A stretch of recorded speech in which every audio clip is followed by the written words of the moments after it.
And this morning, there are now more than 2,000 National Guard troops patrolling the nation's capital, and some of them are carrying weapons. Now, this comes as President Trump is facing growing criticism from other local officials.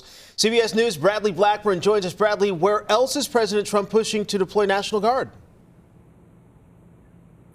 AJ, Heather, he renewed his threats in several locations, including Chicago and New York over the weekend. And there is outrage in those states. But if the president federalizes the National Guard, there's not much governors can do to stop it, at least immediately. The sight of armed troops patrolling U.S. soil is extremely unusual. And this morning, we're learning more about when they could be authorized to use deadly force. Armed National Guard troops were spotted Sunday in Washington, D.C.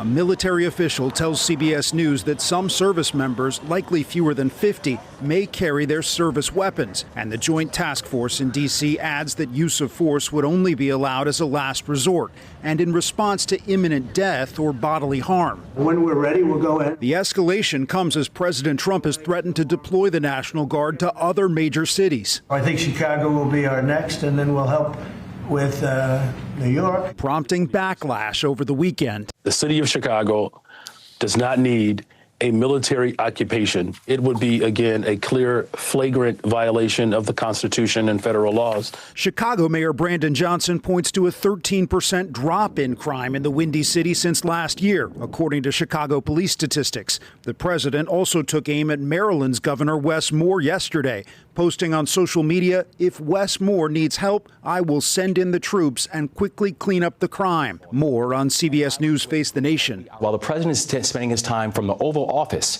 making jabs and attacks at us, there are people actually on the ground doing the work who know what supports would actually work to continue to bring down crime. The president described Baltimore, Maryland's largest city, as crime-ridden, though Moore points to police data showing that crime there fell more than 20% since last year.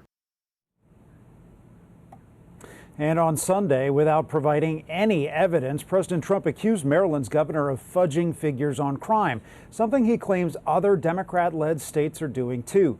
The president also rejected an invitation from Governor Moore to visit Maryland and see the streets for himself. AJ, Heather? Bradley Blackburn with the latest from New York. Bradley, thank you.